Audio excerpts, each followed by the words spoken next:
굿모닝 마켓입니다.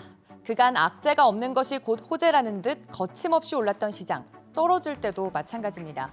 고점 부담 속에서 크나큰 변동성 때문에 추워진 날씨만큼의 몸도 마음도 움츠러든 쉬어가는 하루였습니다. 뉴욕 증시 3대 지수 모두 급락으로 마감했습니다. 장 초반 혼조세를 보이면서 출발했던 시장은 현재 시간으로 2시 반경 급격히 하락으로 방향을 틀었습니다. 뚜렷한 이유나 뉴스는 없었던 가운데 차익 실현 매물에 종목들이 일제히 하락세를 보였는데요. S&P 500은 1.47% 하락했고 다우지수도 1.27%, 나스닥의 하락폭이 가장 컸습니다. 1.50% 하락하면서 마감했습니다. 시총 상위주들도 살펴보시면 구글을 제외하고 모두 빨간불을 켰는데요. 애플이 1.07% 하락, 마이크로소프트도 0.71% 하락했습니다. 엔비디아는 3%가 넘게 하락 마감했습니다. 6위부터 10위도 살펴보시면 메타가 0.31% 하락했고 테슬라도 4% 가까이 하락하는 등 시총 상위주들을 포함해 대부분의 종목들도 하락세로 마감했습니다. 우선 미국 기존 주택 판매는 6개월 만에 소폭 증가했습니다. 11월 기존 주택 판매가 전월 대비 0.8% 증가한 연율 382만 채를 기록했습니다. 전문가 예상치인 0.8% 감소와 달리 증가한 수치입니다. 최근 기존 주택 판매 증가세는 모기지 금리가 하락하면서 내년 초에 점차 개선될 것으로 내다보고 있는데요.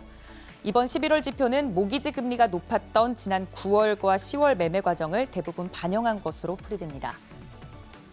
이어 12월 소비자 신뢰지수도 발표가 됐습니다. 컨퍼런스 보드 12월 미국 소비자 신뢰지수가 110.7로 집계되면서 2개월 연속 상승세를 이어갔습니다.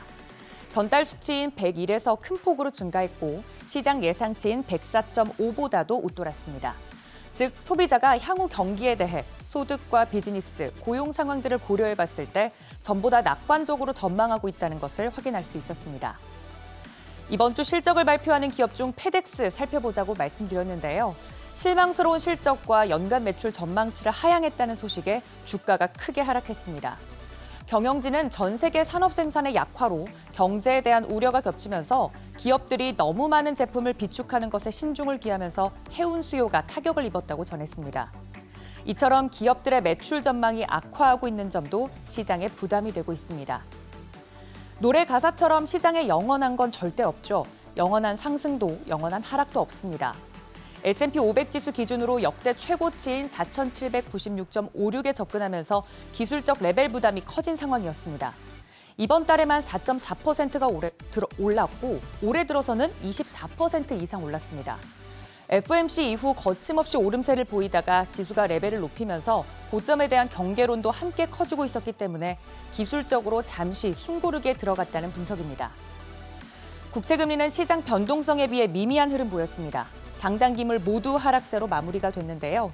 2년물 국채 수익률 4.3%대, 10년물 국채 수익률은 3.9보다도 더 내려와서 3.8%대에 마감이 됐고 30년물도 4%대를 깨고 내려오면서 3.9%대에 마감했습니다. 국제 유가도 홍해 운송로 상황을 주시하면서 보합권에서 움직임 보였습니다. WTI 가격은 0.23% 오르면서 배럴당 74달러 선에, 브렌트유는 0.10% 하락하면서 배럴당 79달러 선에 마감했습니다. 암호화폐 시장은 지수와 반대 흐름 보였는데요. 상승으로 고개를 돌린 모습입니다. 오늘 오전 7시 기준 비트코인은 42,500달러 선에서 움직임 보이고 있습니다. 거래량이 많지 않고 그간 상승분에 대한 차익 실현 매물이 쏟아진 만큼 변동성에 대비한 대응법은 늘 염두에 두시면 좋겠습니다. 굿모닝 마켓이었습니다.